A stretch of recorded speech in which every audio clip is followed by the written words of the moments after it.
की भारतातली पहिली महिला रेल्वे मंत्री कोण, तर ममता बॅनर्जी हे त्याचा आन्सर असणार आहे. कलम आहेत जे तुमच्या परीक्षेसाठी महत्त्वाचे आहेत ते आपल्याला अभ्यासायचे. मध्ये आधी आपण काही काही राज्यांच्या स्टोरी सुद्धा बघूयात. आता तुम्ही म्हणाल की सर तुम्ही होऊ शकता का, म्हणजे मी होऊ शकतो का विधान परिषदेचा सदस्य. ठीक आहे, हिस्टॉरिकल ना, छान छान गोष्टी त्या सगळ्या ऐकायला बरं वाटतंय. ते असे 3-4 राज्य तरी लक्षात ठेवायचेच आहेत, त्याच्याशिवाय मार्क पडणार नाहीयेत. नमस्कार विद्यार्थी मित्रांनो, बऱ्याच दिवसांच्या गॅपनंतर आपण फायनली भेटतोय. मी थोडा माझ्या पर्सनल कामांमध्ये बिझी होतो. आजचं लेक्चर इम्पॉर्टंट आहे. आज आपण विधान परिषदेविषयी बरीचशी माहिती जाणून घेणार आहे. हा मुद्दा बऱ्यापैकी कॉम्प्लिकेटेड वाटतो, म्हणजे आपल्याला संसद अभ्यासताना लोकसभा राज्यसभा जितक्या सहज पद्धतीने समजतं तेवढ्या सहज पद्धतीने विधिमंडळ अभ्यासताना विधान परिषद आणि विधानसभा हे समजायला थोडंसं कन्फ्युजिंग वाटतं. हे शब्दांचा खेळ आहे, कारण विधान मंडळ त्याच्यानंतर त्याच्यात 2 भाग, विधान परिषद विधानसभा, हे ऐकून थोडंसं कन्फ्युजन वाढत जातं. लेजिस्लेटिव्ह काउन्सिल म्हणजे परिषद आणि लेजिस्लेटिव्ह असेंब्ली म्हणजेच सभा. ठीक आहे, तर या 2 गोष्टींवरून इंग्लिश नावांवरून सुद्धा लक्षात ठेवण्याचा प्रयत्न करू शकता. मी तुम्हाला अगदी सहज सोप्या भाषेमध्ये हा मुद्दा समजून सांगण्याचा प्रयत्न करेल आणि माझी एक अपेक्षा आहे की लेक्चर संपेपर्यंत या गोष्टींमध्ये अजिबात डाऊट राहणार नाहीयेत. ठीक आहे, आजचा विषय हा निघलाय कुठून, चर्चेमध्ये कुठून आलाय, तर पश्चिम बंगालकडून विधान परिषद स्थापन केली जाईल. तर त्याच्याबद्दलची काय नेमकी पार्श्वभूमी आहे, त्या रिलेटेड महत्वाच्या काही तरतुदी आहेत का, कलमं कोणती महत्वाची आहे, हे सगळं आपल्याला डिटेलमध्ये बघायचं आहे. पश्चिम बंगालमध्ये ममता बॅनर्जीची सरकार बनलेली आहे आणि त्यांनी त्यांच्या मॅनिफेस्टोमध्ये सांगितलं होतं की ज्यावेळेस त्यांची सरकार बनेल तर त्यानंतर ते विधान परिषद हे पुनर्जीवित करतील. म्हणजे काय, याआधी पश्चिम बंगालमध्ये विधान परिषद होती, पण ती 1969 मध्ये रद्द करण्यात आली होती. 1969 मध्ये ज्यावेळेस वेस्ट बेंगॉलचे 4थ्यांदा इलेक्शन झाले होत्या, 4थे CM बनले होते ते. खरं तर म्हणजे PC घोष हे त्या काळात 1967 मध्ये ते इलेक्शन जिंकले होते. 2 वर्षानंतर त्यांनी विधान परिषद रद्द केली. याचा इतिहास खूप डीपमध्ये जाण्यासारखा आहे की कशा पद्धतीने वेस्ट बेंगॉलमध्ये काँग्रेसचं वर्चस्व हे अपक्षाकडून, म्हणजे जे इतर पक्ष जे होते तर त्यांनी थोडंसं कमी केलं, वर्चस्व काँग्रेसचं थोडंसं कमी झालं होतं. PC घोष जे होते हे वेस्ट बेंगॉलचे फर्स्ट CM होते, पहिले मुख्यमंत्री होते आणि त्यानंतर ते दुसऱ्यांदा ज्यावेळेस मुख्यमंत्री बनले 1967च्या इलेक्शन नंतर, तर विपक्षला म्हणजे तिथलचं जे काय किस्सा झाला होता सांगू का, तर वेस्ट बेंगॉलमध्ये काँग्रेस पहिल्यांदा थोडं कमी मेजॉरिटी तिथं झाल्या होत्या, काँग्रेसचं थोडंसं वर्चस्व कमी झालं होतं आणि एकूण 14 वेगवेगळ्या पार्टी एकत्र आल्या आणि त्यांनी गव्हर्नमेंट फॉर्म केलं होतं. ठीक आहे, हा मुद्दा थोडा इंटरेस्टिंग आहे ना, की असं पहिल्यांदा झालं होतं की एका राज्याच्या मुख्यमंत्री किंवा राज्याच्या एक चांगल्या पोस्टवरती जाण्यासाठी किंवा मुख्यमंत्री बनण्यासाठी किंवा सरकार चालवण्यासाठी म्हणून 14 वेगवेगळ्या पार्टी एकत्र आल्या आणि त्यांनी सरकार स्थापन केलं होतं. त्यानंतर ते सरकार ज्यावेळेस कोलॅप्स झालं, त्यांच्या राज्यपालांनीच तसा निर्णय घेतला होता की ह्या सरकारवरती जे 14 पक्षांचं जे सरकार होतं तर त्यांच्यावरती अविश्वास ठराव मांडला.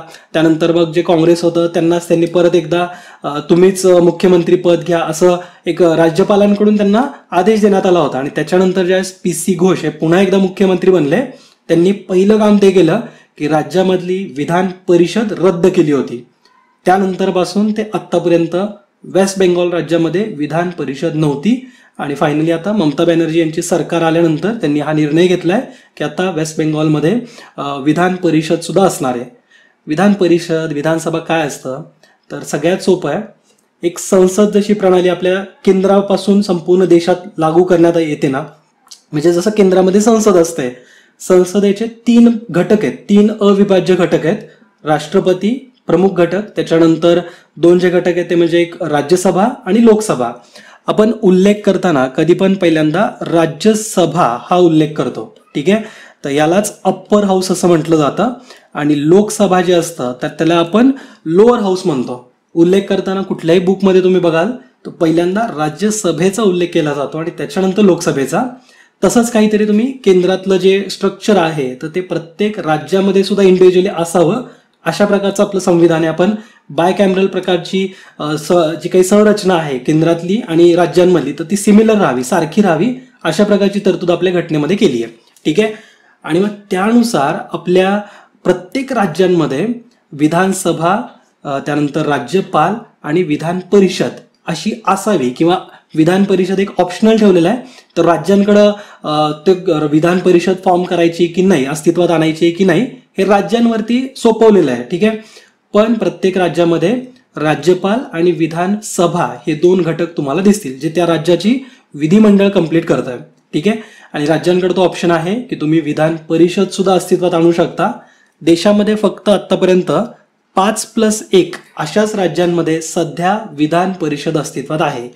5+1 लिहिण्याचं कारण म्हणजे जे एक राज्य आहे आंध्र प्रदेश राज्य, तर यांनी रिसेंटली त्यांच्या विधानसभेमध्ये विधान परिषद रद्द करण्यासंदर्भाची जी काही प्रक्रिया आहे तर ती पूर्ण केली आहे. आणि त्यांनी आता संसदेकडे तसं ती जी काही ठराव होता तर तो आता त्यांनी संसदेकडे पाठवलाय. संसद ज्यावेळेस हा ठराव मान्य करेल आणि राष्ट्रपतींकडून एक अध्यादेश काढला जातो किंवा एक आदेश काढला जातो, ज्यानुसार मग आंध्र प्रदेशमधली जी विधान परिषद आहे ते पूर्णपणे रद्द होईल. म्हणजे ऑलमोस्ट रद्द व्हायच्या मार्गावरती आहे. आजपर्यंत झालेली नाही, म्हणजे आजच्या तारखेपर्यंत झाली नाही, म्हणून 5+1 असं लिहिलंय. ठीक आहे. आणि ज्यावेळेस वेस्ट बेंगॉल ह्या राज्याची विधान परिषद अस्तित्वात येईल तर त्यानंतर आपण एकूण 6+1 असं म्हणू. तोपर्यंत आंध्र प्रदेशचा निर्णय सुद्धा लागू शकतो. म्हणजे आपल्या देशामध्ये परत एकदा 6 विधान परिषद अस्तित्वात येतील. ठीक आहे. आता हा मुद्दा थोडा जास्त भरकटत चाललाय, मला तुमचा जास्त वेळ घ्यायचा नाहीये. माझाच हा प्रॉब्लेम आहे की मी जरा जास्त स्टोरी टेलिंग मध्ये घुसत जातो आणि मग माझा मुख्य टॉपिक हा थोडा साईडला राहतोय. तर तसं व्हायला नको. मला 15-20 मिनिटांमध्ये सगळ्या गोष्टी कव्हर करायच्यात, त्याच्यापेक्षा कमी वेळामध्येच करण्याचा प्रयत्न असेल माझा. तर मुद्दा हा आहे की आपण सुरुवातीपासून अगदी पार्श्वभूमी बघू आणि त्याच्यानंतर महत्वाचे जे कलम आहेत जे तुमच्या परीक्षेसाठी महत्वाचे आहेत ते आपल्याला अभ्यासायचे. मध्ये आधी आपण काही राज्यांच्या स्टोरी सुद्धा बघूयात. मध्य प्रदेशची आहे, वेस्ट बेंगॉलची आहे, पंजाबची सुद्धा आहे, त्यानंतर तामिळनाडूची एक स्टोरी आहे. तर या सगळ्या स्टोरी अगदी शॉर्टमध्ये बघण्याचा प्रयत्न करू. ठीक आहे. पार्श्वभूमी पहिल्यांदा समजून घ्या. ममता बॅनर्जी ह्या वेस्ट बेंगॉलच्या सलग 3ऱ्यांदा मुख्यमंत्री बनल्यात. भारतामध्ये एखादी महिला सलग 3ऱ्यांदा मुख्यमंत्री बनतीये तर ही एक विशेष गोष्ट आहे. पहिल्यांदा त्या आय थिंक 2011 मध्ये मुख्यमंत्री बनल्या होत्या, त्यानंतर पुन्हा एकदा, आणि आता 2021 मध्ये किंवा 20च्या इलेक्शन नंतर. ठीक आहे. ममता बॅनर्जी हे आतापर्यंत 7 वेळेस सांसद सुद्धा राहिलेले आहेत, सदस्य, म्हणजे त्यांना संसदेचं सदस्यत्व सुद्धा सलग 7 वेळेस मिळालेलं आहे.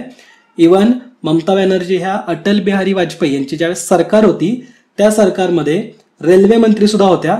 आणि भारतात पहिल्यांदाच महिलेला रेल्वे मंत्री हे पद मिळालं होतं. तर ते सुद्धा आपल्याला एक्झाम पॉईंट ऑफ व्ह्यू, अगदी जीके पॉईंट ऑफ व्ह्यू महत्वाचं आहे की भारतातली पहिली महिला रेल्वे मंत्री कोण, तर ममता बॅनर्जी हे त्याचा आन्सर असणार आहे. अटल बिहारी वाजपेयी यांचं सरकार होतं. ठीक आहे. आणि आता जी शपथ घेतली तर राज्यपाल जे आहेत वेस्ट बेंगॉलचे ते म्हणजे जगदीप धनकर हे राज्यपाल आहेत आणि त्यांनी मुख्यमंत्री म्हणून त्यांना फायनली शपथ दिली. ओके. आता तुमच्या मनात एक प्रश्न पडला असेल की ममता बॅनर्जी यांनी तर त्यांची जी कॉन्स्टिट्युएन्सी होती, म्हणजे त्यांचं जे क्षेत्र होतं जिथून त्या इलेक्शनला उभा राहिल्या होत्या, तर त्या तर हारल्यात, इलेक्शन जिंकल्या नाहीत, तर त्यांना कसं काय मुख्यमंत्री बनवतायत? तर आपल्या घटनेमध्ये अशी तरतूद आहे की मुख्यमंत्री हे राज्यपाल कुणालाही बनवू शकतात. राज्यपालांकडे तो कॉल असतो. सर्रास ते जे एक मोठा पक्ष आहे, ज्याला एक जनाधार मिळालेला आहे, जिथं जास्त त्यांना वोटिंग मिळाले, तर अशामधून एखाद्याची नियुक्ती ही मुख्यमंत्री या पदावरती करतात किंवा शपथ देतात. आणि जर तो व्यक्ती हा तिथलच्या विधिमंडळाचा सदस्य नसेल तरी सुद्धा त्याला मुख्यमंत्री बनवता येतं. मात्र येणाऱ्या पुढच्या 6 महिन्यांमध्ये त्या व्यक्तीला त्या विधिमंडळाचं सदस्यत्व मिळवायचं आहे. विधिमंडळाचं सदस्यत्व कसं मिळेल? एकतर विधानसभेमध्ये तो सदस्य बनू शकतो, आमदार बनू शकतो, किंवा विधान परिषदेमध्ये. ठीक आहे. आता वेस्ट बेंगॉलचं जर बघितलं तर विधान परिषद वेस्ट बेंगॉलमध्ये आहे का? नाहीये. तर बरेचसे जण असं पण म्हणतायत की ममता बॅनर्जी यांना समजा सदस्यत्व मिळवायला त्रास नको व्हायला म्हणून एक विधान परिषदेची ते तरतूद करतायत. पण ह्या सगळ्या उडत आल्या गोष्टी आहेत. कारण तिथं बीजेपी जरी आला असतं तरी त्यांचे सुद्धा तुम्ही ऐकले असतील भाषणं की त्यांना सुद्धा विधान परिषद अस्तित्वात आणायची होती. खरं तर विधान परिषद अस्तित्वात आणली ना की तिथं जे अपोजिशन पार्टीज असतात, अपोजिशन जे पक्ष असतात ना, तर त्यांना थोडं जास्त वेटेज मिळतं त्या राज्यामध्ये. ठीक आहे. कारण एखादं बिल हे दोन्ही सभागृहांमध्ये जाणार आहे, दोघांमध्ये चर्चा होते. अपवाद आहे त्याच्यामध्ये, जसं की अर्थसंकल्पावरती जर चर्चा करायची असेल तर विधान परिषदेचा रोल अगदी 0 आहे. तिथं फक्त 4 दिवस चर्चा होते आणि त्याच्यानंतर त्याला एक डायरेक्टली विधान सभेमध्ये पाठवलं जातं. ठीक आहे. तो काही इतका महत्वाचा विषय नाहीये. पण जे इतर विधेयक असतात तर ते दोन्ही सभागृहांमध्ये चर्चा होते, दोघांमध्ये पास केले जातात. मग त्यामुळे काय होतं की अपोजिशन पार्टीचा रोल तिथं थोडासा वाढतो. ओके. त्यामुळे बीजेपी जरी आला असतं तरी सुद्धा त्यांनी विधान परिषद ही अस्तित्वात आणली असतीच. पण विधान परिषद अस्तित्वात आल्यामुळे काय होतं, याचे ड्रॉबॅक सुद्धा आपल्या म्हणजे टीका केली जाते की विधान परिषद का हवी आहे. कारण याच्यामुळे काय होतं, एकतर विधानसभेला जितका मॅनेज करण्यासाठी पैसा लागणार आहे तर पैसा सेम विधान परिषद मॅनेज करण्यासाठी लागणार. म्हणजे सिक्युरिटी असेल, तिथलचं सदस्यत्व आहे, तर प्रत्येकाची जबाबदारी म्हणजे एकूण जेवढा विधानसभा चालवायसाठी खर्च येतो तेवढाच खर्च विधान परिषद चालवण्यासाठी येणार. ठीक आहे. आणि विधान परिषदेमुळे काय होतं, एक जर बिल आपण विधानसभेमध्ये पारित केलं तर परत विधान परिषदेमध्ये पाठवायला लागतं, तिथून पारित करावं लागतं. मग ही प्रोसेस आणखीन लेंदी होते. ठीक आहे. कारण विधान परिषदेमध्ये जाणार, त्यानंतर राज्यपालांकडे जाणार, तर अशा बऱ्याचशा म्हणजे प्रोसेस लेंदी होते ना. तर त्यामुळे सुद्धा अशी टीका केली जाते की विधान परिषद ही अस्तित्वात नसली तरी सुद्धा चालतं. ठीक आहे. आणि विधान परिषद असावी अशा प्रकारचं सुद्धा मत आहे, जेणेकरून काय होतं की ज्यावेळेस विधानसभेमध्ये जर असे आमदार आहेत की समजा त्यांना थोडक्यात प्रतिनिधित्व मिळालं असेल, म्हणजे काय की समजा एखाद्याला 100 जागा होत्या, त्यापैकी एखाद्या पक्षाला 55 मिळाल्या आणि दुसऱ्या पक्षाला 45 मिळाल्या. मग आपण असं म्हणू शकतो का की खूप जास्त मेजॉरिटी एका पक्षाला मिळाली? असं नाहीये. म्हणजे लोकांचं काही म्हणजे 45% लोकांचा कल हा अपोजिशन पार्टीकडे सुद्धा होता. म्हणजे त्यांचं सुद्धा म्हणणं मांडण्याची जागा त्यांना अस्तित्वात असायला पाहिजे. म्हणजे जे निवडून आलेले नाहीत अशांसाठी विधान परिषद आमदार त्यांना बनवते आणि एक जनप्रतिनिधित्व करण्याचं काम ते करतात. ठीक आहे. आता सगळं सांगणार आहे मी तुम्हाला, थोडक्यात सांगण्याचा प्रयत्न करेल. ओके. तर हा तुम्हाला थोडक्यात इतिहास समजला असेल. निवडणुकीदरम्यान जे पक्षाचं जे मॅनिफेस्टो असतं तर ते जे काही वचन दिलं होतं ते वचन पूर्ती होतीये विधान परिषद अस्तित्वात आल्यामुळं. त्यानंतर देशामध्ये सध्या 5+1 राज्यांमध्ये विधान परिषद अस्तित्वात आहे. ते 5 राज्य कोणते, तर तेलंगणा, महाराष्ट्र, उत्तर प्रदेश, बिहार, कर्नाटक हे 5 राज्य. आणि आंध्र प्रदेशचा किस्सा मी सांगितलाय तुम्हाला की आंध्र प्रदेश राज्यामध्ये काय आहे की आत्ता 2019 मध्ये त्यांनी एक बिल पास केलं होतं, आय थिंक 2020 मध्ये पास केलं होतं विधान परिषद रद्द करण्यासाठी. आता आंध्र प्रदेशचा जो विधान परिषदेचा जो इतिहास आहे ना तो थोडा खोडसर आहे. खोडसर म्हणजे कसा की आंध्र प्रदेशने सुरुवातीला 1957 मध्ये त्यांच्या राज्यात विधान परिषद अस्तित्वात आणली होती. त्यानंतर ती 1985 ला रद्द पण केली. परत जाऊन 2005 मध्ये त्यांनी आंध्र प्रदेशमध्ये विधान परिषद ही अस्तित्वात आणली किंवा पुनरुज्जीवित केली. आणि त्याच्यानंतर परत 2019 मध्ये तिथलच्या विधानसभेमध्ये त्यांनी ठराव मांडला की विधान परिषद आता आपण रद्द करतोय. म्हणजे असं त्यांनी 2-3 वेळेस केलं ना. त्यामुळे मी म्हटलं की आंध्र प्रदेशचा इतिहास थोडासा खोडसर आहे. तो खोडसर वगैरे नाहीये, बट तो त्यांचा कॉल आहे. ठीक आहे. आता असाच इतिहास तामिळनाडू राज्याचा सुद्धा आहे. मध्य प्रदेशचा थोडासा वेगळाच आहे आणि पंजाबमध्ये सुद्धा. तर वेस्ट बेंगॉल आणि पंजाब तर हे असे 2 राज्य आहेत की ज्यांनी त्यांच्या राज्यामध्ये अस्तित्वात असणारी विधान परिषद ही 1969 मध्ये रद्द केली आहे. ओके. 1969 मध्ये दोन्ही राज्यांमध्ये अस्तित्वात होत्या. 1969 पूर्वी विधान परिषदा दोन्ही राज्यांनी 1969 मध्ये रद्द केल्यात. ठीक आहे. आता ह्या मध्य प्रदेशचं नेमकं काय माहिती का, मध्य प्रदेशने तर 1956 मध्ये ज्यावेळेस 7वी घटनादुरुस्ती झाली होती तर त्यावेळेस मध्य प्रदेश राज्यासाठी एक विधान परिषद असावी अशा प्रकारचा ठराव त्यांच्या विधानसभेमध्ये मांडला होता. पास पण झाला. त्यानंतर तो केंद्रात गेला, संसदेत गेला. संसदेने सुद्धा त्याला ठरावाला मान्यता दिली आणि तो नंतर राष्ट्रपतींकडे गेला. राष्ट्रपतींकडून एक आदेश काढला जातो किंवा एक पत्रक काढलं जातं किंवा एक परवानगी दिली जाते. ऑफिशियल परवानगी राष्ट्रपतींकडून केली जाते. तर ती परवानगी राष्ट्रपतींची आज तागायत पेंडिंग आहे आणि त्याच्यामुळं मध्य प्रदेश राज्यामध्ये आज तागायत विधान परिषद अस्तित्वात आलेली नाही. ठीक आहे. हिस्टॉरिकल आहे ना, छान छान गोष्टी त्या सगळ्या ऐकायला बरं वाटतंय की असं काहीतरी झालं होतं. 7वी घटनादुरुस्ती झाली होती 1956ची.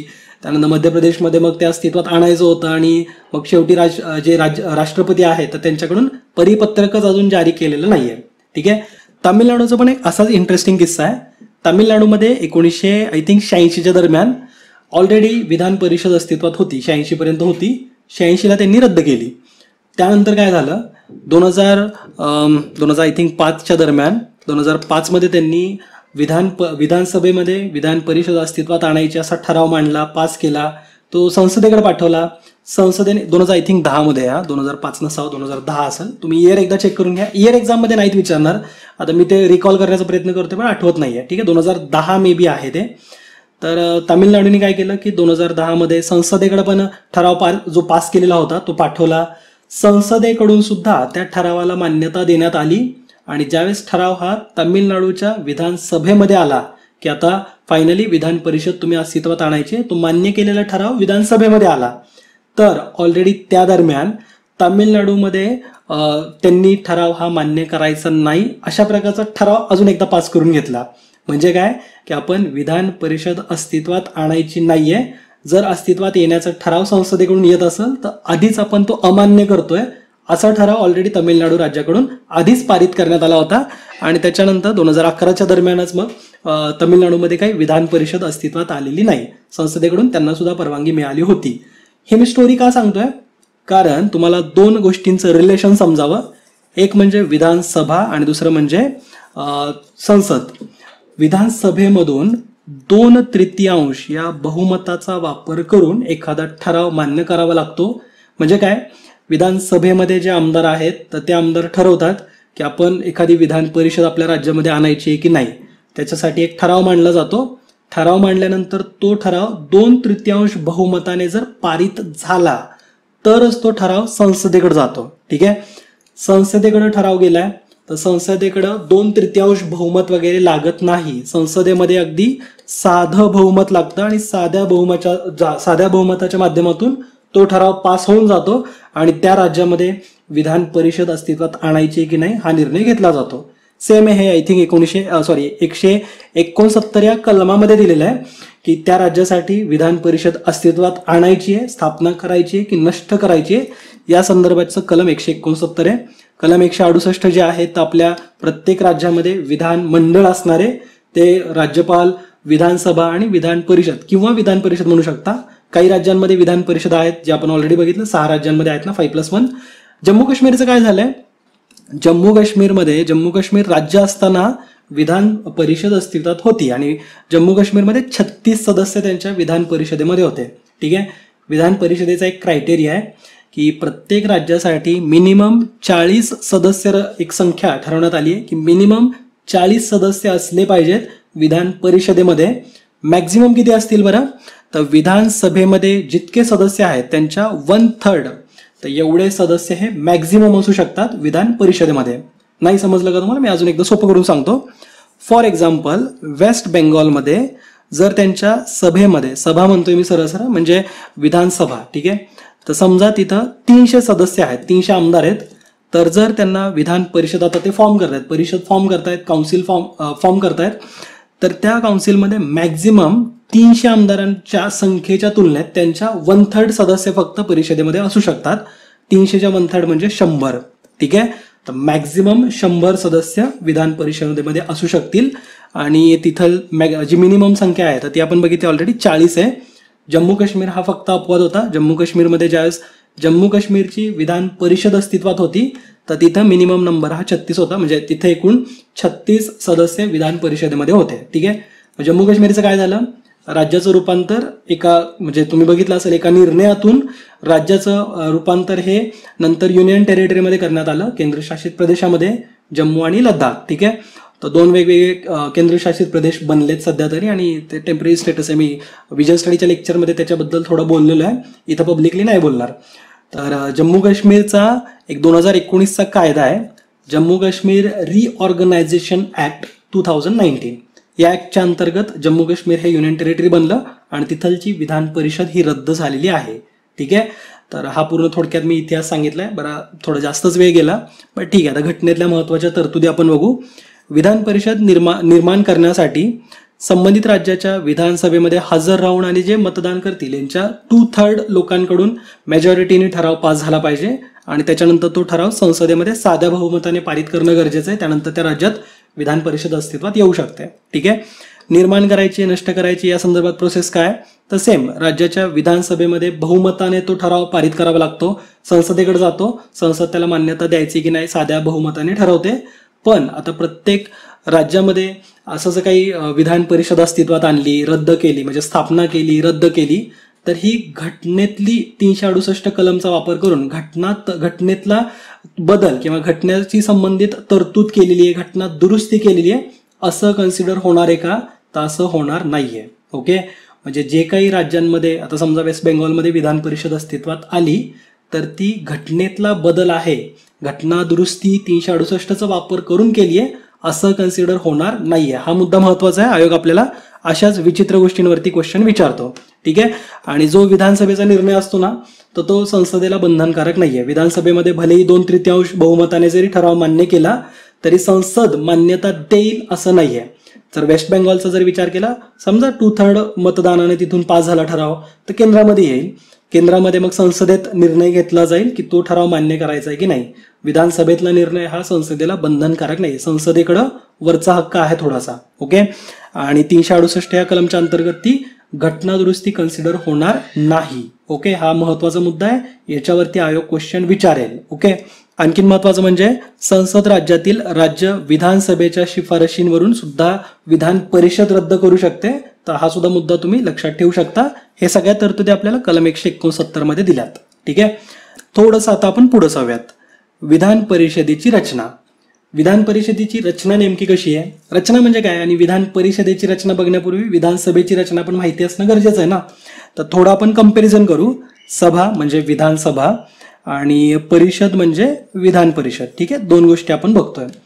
याच्या संदर्भात त्याची रचना कशी असणार. रचना म्हणजे तिथं सदस्य संख्या किती असेल. ठीक आहे. विधानसभेची रचना ही आपल्याला कलम 170 मध्ये दिली आहे. विधान परिषदेची रचना आपल्याला पुढच्या कलमात म्हणजे कलम 171 मध्ये दिली आहे. ठीक आहे. दोन्ही कलम लक्षात राहतात ना तुमच्या. 168 पासून आपण सुरुवात केली. 168 ते 212 हे आपल्या सगळ्या विधिमंडळा संदर्भाची कलम आहेत. 168 पासून 212 पर्यंत. ठीक आहे.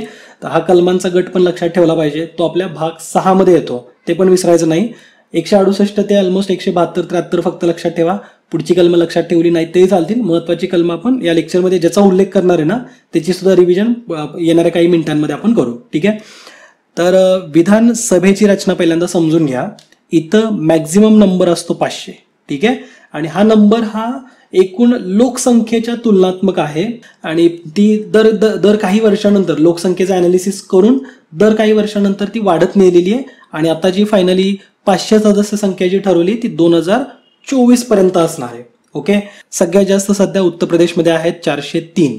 त्याखालोखाल वेस्ट बेंगॉलमध्ये आहेत 294, महाराष्ट्रामध्ये आहेत 288, त्यानंतर बिहारमध्ये आहेत 243. ते असे 3-4 राज्य तरी लक्षात ठेवायचेच आहेत. त्याच्याशिवाय मार्क पडणार नाहीयेत. कारण आपल्याला एक्झाममध्ये सिक्वेन्स लावा वगैरे पण क्वेश्चन येतात ना. आणि हा रिलेटिव्ह अभ्यास आहे. म्हणजे सध्या करंटमध्ये चर्चेत आलं की तुम्ही त्याला लगेच लिंक करून आपले सगळे विषय राहिलेले कंप्लीट करणं गरजेचं असतं. भरकटत अभ्यास करण्यात काय अर्थ आहे. जर तुम्हाला एखादा करंटचा टॉपिक मिळाला जो तुम्ही तुमच्या कोर सब्जेक्टशी लिंक करून प्रॉपर अभ्यास करत असाल ना, तरच तो अभ्यास तुमच्या कायम लक्षात राहील. ओके.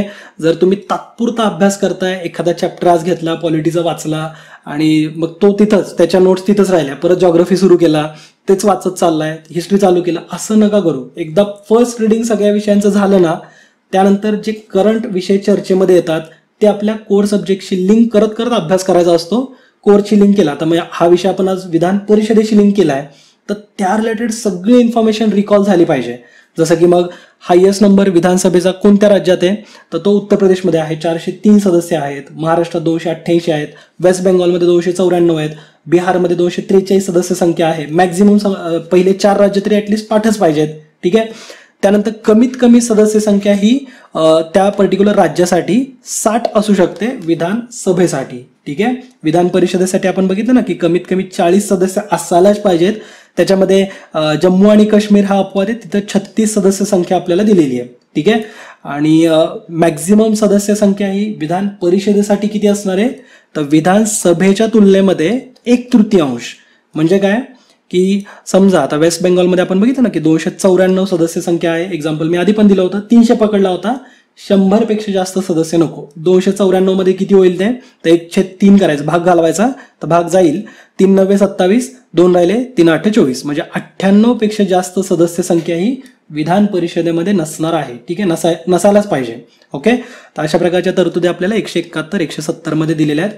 आणि याच्यामध्ये ना या विधानसभेमध्ये असलेल्या कमीत कमी संख्येमध्ये जे 60 जो नंबर ठरवला आहे तो कमीत कमी आहे ना, तर याला सुद्धा काही राज्यांना अपवाद देण्यात आले. जसं की तुम्ही लिहून घेऊ शकता, अरुणाचल प्रदेश, सिक्कीम, गोवा या 3 राज्यांमध्ये सदस्य संख्याची किमान जी संख्या जी ठरवण्यात आली आहे ना, तर ती 30 ठरवण्यात आली. ठीक आहे. इथं कमीत कमी 30 सदस्य असले तरी सुद्धा विधानसभा चालू शकते, म्हणजे ती काही भंग वगैरे करणार नाहीयेत किंवा तुम्हाला तशा प्रकारची सूट दिली आहे अरुणाचल प्रदेश, सिक्कीम आणि गोवा. ओके ओके, आता हे लक्षात राहून जातील. हे कमीत कमी वाला मी तुम्हाला जे अपवाद राज्य आहेत ते सुद्धा सांगितलेत. आय होप तुम्हाला इथपर्यंत लेक्चर बोर नसल होत, तुम्ही इंटरेस्ट घेऊन हे सगळं ऐकत असाल, हीच एक अपेक्षा आहे. तुम्हाला प्रश्न पडला असेल की सर हे काय लिहिले तुम्ही, विधान पदवीधर मतदारसंघ 1/12 सदस्य, विधानसभा सदस्यांद्वारे निवड 1/3 सदस्य, राज्यपाल नियुक्त 1/6 सदस्य, हे काय आहे? याच्यामध्ये आणखीन 2 गोष्टी ऍड करायच्या राहिल्यात. जसं की विधान परिषदेमध्ये ज्यावेळेस ती अस्तित्वात येते त्यावेळेस एकूण जे सदस्य आहेत, म्हणजे फॉर एक्झाम्पल 100 सदस्य आहेत. ठीक आहे, एक एक्झाम्पल आपण बघतोय, 100 सदस्य आहेत. महाराष्ट्राचंच बघा ना, महाराष्ट्रामध्ये किती सदस्य आहेत तुम्हाला माहिती का? तर महाराष्ट्रामध्ये 78 सदस्य आहेत आपल्या विधान परिषदेमध्ये. तर ह्या 78 सदस्यांपैकी पदवीधर मतदारसंघामधून 1/12 सदस्य असतील. ठीक आहे, पदवीधर मतदारसंघ कसला असतो, क्रायटेरिया काय आहे त्याच्यासाठी? तर आपण सगळे, जर तुमच्याकडे पण डिग्री असेल तरी सुद्धा तुम्ही सुद्धा याच्यामध्ये याल. जर तुम्ही डिग्री कंप्लीट करून 3 वर्ष झालेले असेल, ठीक आहे, आणि जर तुम्ही महाराष्ट्राचे रहिवासी असाल, ऑब्व्हियसली जर असणारच असाल, तर तुम्ही पदवीधर मतदारसंघातून विधान परिषदेमध्ये जाऊ शकता. कारण त्याच्यासाठी तरतूद आहे की एकूण सदस्य संख्येच्या 1/12 सदस्य हे पदवीधर मतदारसंघातून असतील. ठीक आहे, 1/12 सदस्य हे आणखीन एक 1/12चा क्रायटेरिया, म्हणजे 1/12चे 2 क्रायटेरिया आहेत. 1/12 पदवीधर मतदारसंघातून असतील, आणखीन 1/12 हे शिक्षक मतदारसंघातून असतील. ठीक आहे, आता तुम्ही म्हणाल की सर तुम्ही होऊ शकता का, म्हणजे मी होऊ शकतो का विधान परिषदेचा सदस्य या शिक्षक मतदारसंघातून? तर नाही. का नाही? तर मी कुठल्याही माध्यमिक किंवा उच्च माध्यमिक शिक्षण संस्थेमध्ये शिक्षक नाहीये, आणि त्याच्यासाठी क्रायटेरियाच येतो की तुम्ही कुठल्या तरी माध्यमिक उच्च माध्यमिक शिक्षण संस्थेमध्ये शिक्षक असला पाहिजे मागच्या 3 वर्षांपासून. त्याचबरोबर तुम्ही आपल्या राज्याचा रहिवासी पाहिजे, कायमस्वरूपीचा रहिवासी पाहिजे. ठीक आहे, तर तुम्ही या विधान परिषदेचे सदस्य बनू शकता शिक्षक मतदारसंघामधून. ठीक आहे, 1/12चे 2 क्रायटेरिया आपण बघितले. त्यानंतर विधानसभा सदस्यांद्वारे निवड 1/3 सदस्य, हे काय असतं? तर विधानसभेमध्ये जे ऑलरेडी आमदार निवडून गेलेले आहेत, ओके, तर ते काय करतील, ते स्वतःमध्ये डिसिजन घेतील की आपल्याला विधान परिषदेमध्ये असे 1/3 सदस्य पाठवायचेत की जे विधानसभेचं इलेक्शन हारले होते किंवा विधानसभेमध्ये निवडून आलेले नाहीत. निवडून आलेले नाही त्याचा अर्थ काय? एकतर ते इलेक्शनला उभे असतील, हारले असतील, किंवा ते उभाच नव्हते, इलेक्शनसाठी उभाच नव्हते. तर अशी जी काही एक लिमिट ठरवण्यात आली आहे, तर ती 1/3 सदस्यांची आहे. विधानसभेचे सदस्य स्वतः, जे आता आपल्या महाराष्ट्रात बघितलं तर 78 विधानसभेचे सदस्य आहेत. उत्तर प्रदेशमध्ये बघाल तर ती 100 आहेत, 100 पर्यंत संख्या आहे. ठीक आहे, तर उत्तर प्रदेशमधले 100 जे आमदार असतील विधानसभेमधले, ते ठरवतील की आपल्यातून, म्हणजे आपण स्वतः निर्णय घेणार आहे की कुणाची निवड 1/3 विधान परिषदेवरती पाठवण्यासाठी करायची. ठीक आहे, आता आणखीन एक 1/3 सदस्यांचा एक क्रायटेरिया आहे, म्हणजे अजून एकदा 1/3 आहे. आणि म्हणजे तो 1/3 सदस्य संख्या कुठून असणार आहे? तर राज्याच्या जे काही जे काही स्थानिक समिती असतात, म्हणजे फॉर एक्झाम्पल जिल्हा मंडळ असतात, जिल्हा बोर्ड असतात, जिल्हा परिषदा असतात, तर या ज्या स्थानिक संस्था आहेत त्या राज्यासाठीच्या, तर त्या स्थानिक संस्थांमधून 1/3 सदस्य तुम्ही विधान परिषदेवरती पाठवू शकता. ठीक आहे, तर 1/3चे 2 क्रायटेरिया आहेत, 1/12चे 2 क्रायटेरिया आहेत, असं मी लक्षात ठेवलंय. तुम्हाला बघा कसं लक्षात ठेवायचंय. मी तर असंच लक्षात ठेवलंय, 1/12, 1/3 आणि 1/6. 1/6 काय आहेत? तर लिहिताना 3च गोष्टी लिहिल्यात, बट 5 गोष्टी आहेत या. 1/12च्या 2 क्रायटेरिया आहेत, 1/3चे 2 आणि 1/6. 1/6 काय भानगड आहे? राज्यपालांकडून नियुक्त केले जातात. राज्यपाल जसं राष्ट्रपती हे राज्यसभेवरती सुद्धा काही जणांची निवड ही त्या राज्यसभेचे सदस्य म्हणून करू शकतात, नियुक्ती करू शकतात, पाठवू शकतात. तसंच राज्यपाल सुद्धा विधान परिषदेवरती एकूण विधान परिषदेच्या सदस्य संख्येपैकी 1/6 1/6 सदस्य हे नामनिर्देशित करू शकतात. ते कोणत्या क्षेत्रातले असले पाहिजेत? तर राष्ट्रपतींसाठी लक्षात ठेवण्यासाठी आपण ऑलरेडी बघितलं होतं, LASS. ठीक आहे, LASS म्हणजे काय? लास वेगस नाही येते, किंवा लॉस वेगस नाहीये, लॉस एंजल्स नाहीये. तर L for literature, A for art, S for science आणि S फॉर सोशल वर्क. ठीक आहे, तर या सेक्टरमधून राष्ट्रपती हे राज्यसभेवरती काही सदस्य पाठवू शकतात, 12 सदस्य पाठवतात. अशा प्रकारची तरतूद आपल्या घटनेमध्ये आहे. तशीच सेम तरतूद आपल्या राज्यपालांशी संदर्भात सुद्धा आहे. राज्यपालांसाठी आणखीन एक एक्स्ट्रा क्रायटेरिया दिलाय आणि तो म्हणजे सीचा. सी म्हणजे काय की ज्या कॉपरेटिव्ह वर्क होतं. कॉपरेटिव्ह म्हणजे काय की जे संघटित होऊन जे काम झालेलं आहे, कॉपरेटिव्ह चळवळी ज्या असतात ना, संघटित होऊन झालेल्या ज्या चळवळी असतात, सामाजिक चळवळी तुम्ही म्हणू शकता, सहकारी चळवळी म्हणा. सहकारी चळवळी आय थिंक प्रॉपर वर्ड आहे त्यासाठी. तर ज्या कॉपरेशन वर्क होतं, कॉपरेशन मुवमेंट्स असतात, तर या क्षेत्रामध्ये जे व्यक्ती कार्यान्वित आहेत, ऍक्टिव्ह आहेत, मग ते लिटरेचर म्हणजे साहित्य, ठीक आहे. आर्ट्स म्हणजे कला क्षेत्रामधून काही जणांची निवड केली जाते. एस म्हणजे सायन्स, विज्ञानामधून केली जाते, विज्ञान क्षेत्रामधून. त्याच्यानंतर आणखीन एक एस आहे तो सोशल वर्कचा आहे, समाजसेवेचा आहे, त्याच्यातून काही जणांची निवड केली जाऊ शकते. आणि सी फॉर कॉपरेटिव्ह वर्क, ठीक आहे, म्हणजे सामाजिक किंवा आपण सहकारी चळवळी म्हणूयात, प्रॉपर वर्ड सहकारी चळवळीच आहे, ठीक आहे. तर अशी ही एकूण विधान परिषदेची रचना आहे. ती तुम्हाला आय थिंक समजली असेल. तुम्हाला अजून एखादी गोष्ट आठवती का राज्यपाल आणि राष्ट्रपतींसंदर्भात? आपण आता जस्ट बोललो होतो ना. तर राष्ट्रपती हे जसं राज्यसभेवरती अशा क्षेत्रांमधून काही जणांची नियुक्ती करू शकतात सदस्य म्हणून, तसंच ते लोकसभेवरती पण पाठवू शकतात. अँग्लो इंडियन समुदायाचं प्रतिनिधित्व जर नसेल तर ते स्वतःहून नियुक्ती करू शकतात अँग्लो इंडियन समुदायामधून. त्याचं जे रिझर्वेशन जे होतं ना अँग्लो इंडियन समुदायासाठीचं, ते बंद करण्यात आले, ते रद्द करण्यात आले. पण राष्ट्रपती प्रतिनिधित्व पाठवू शकतात. त्या संदर्भात राष्ट्रपतींना 331 मध्ये तो अधिकार मिळालेला आहे आणि राज्यपालांना 333 मध्ये, ठीक आहे. तर हे तुम्ही लक्षात ठेवा. आता राज्यपाल कुठं पाठवतात? राज्यपाल अँग्लो इंडियन समुदायाचं प्रतिनिधित्व एक जागा ही विधानसभेवरती पाठवू शकतात. तर त्या संदर्भात कलम 333 मध्ये तरतूद, ठीक आहे. तर अशा प्रकारे आपण विधान परिषदेची रचना बघत होतो. ऑलरेडी आपण हे वाले पार्ट बघितलाय की कमीत कमी 40 सदस्य असू शकतात. जम्मू काश्मीर 36 सदस्य असून अपवाद आहे आणि ज्याची विधान परिषद रद्द करण्यात आली आहे, ठीक आहे. ज्यावेळेस अस्तित्वात होती त्यावेळेस 36 सदस्य होते आणि जास्तीत जास्त विधानसभेमध्ये जे सदस्य आहेत त्यांच्या मॅक्झिमम 1/3 सदस्य संख्या ही विधान परिषदेमध्ये असू शकते. ही जी रचना आहे याची कलम कुठली आहेत? तर कलम 170 विधानसभेसाठी, 171 विधान परिषदेसाठी, ठीक आहे. लक्षात राहिलं असेल तुमच्या. अधिकार आणि कार्यक्षेत्र जर थोडक्यात सांगायचं झालं तर कधी पण विधानसभेला जास्त अधिकार, जास्त क्षेत्र लाभलेलं आहे, विधान परिषदेला खूप कमी लिमिटेड अधिकार आहेत. तरी विधान परिषदेकडं जे काही ठराव जातात तर त्यांच्यावरती चर्चा होते.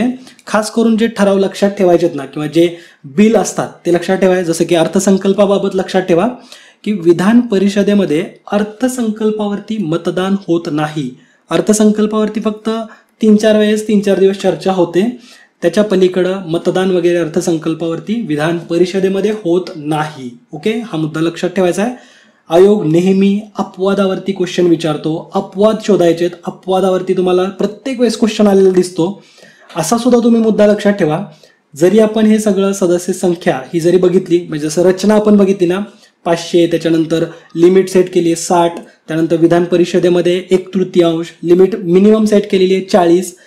जरी आपल्या अशा प्रकारचे कलम आहेत 170, 171, त्याच्यामधल्या संख्या दिलेल्या आहेत, तरी सुद्धा संसदेकडे तो पूर्ण अधिकार असतो की कोणत्या राज्यासाठी सदस्य संख्या बदलायची वेळ आली तर पूर्णपणे संसद निर्णय घेऊ शकते. अशी सुद्धा आपल्याला घटनेमध्ये स्वातंत्र्य संसदेला दिलंय, ठीक आहे. म्हणजे संसद ठरवेल ती सदस्य संख्या असणारे. हा मुद्दा तुम्हाला माहिती असायला पाहिजे.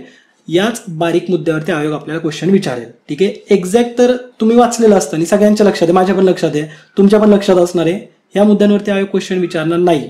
जे लक्षात नाहीये तर असे मुद्दे उडकून आपल्याला आयोग क्वेश्चन विचारतो, ठीक आहे. तर पूर्ण अधिकार संख्या ठरवण्याच्या संदर्भाचा संसदेकडे आहे, हा तुम्हाला माहिती पाहिजे.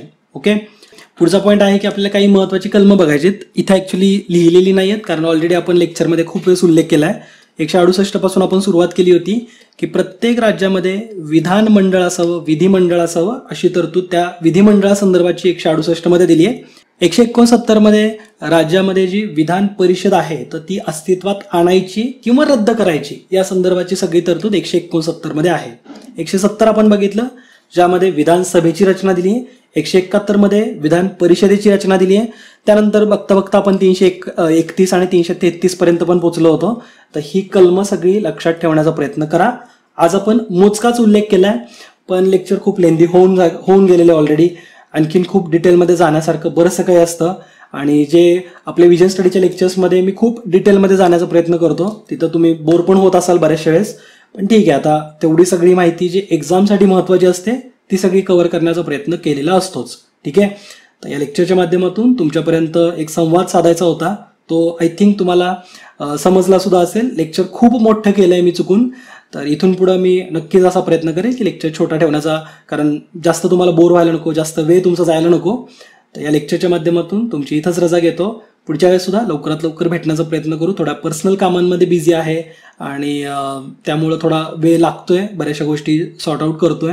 तर ते सगळं फायनल झालं की मी एक प्रॉपर लेक्चर सिरीज तुमच्यापर्यंत घेऊन येईल.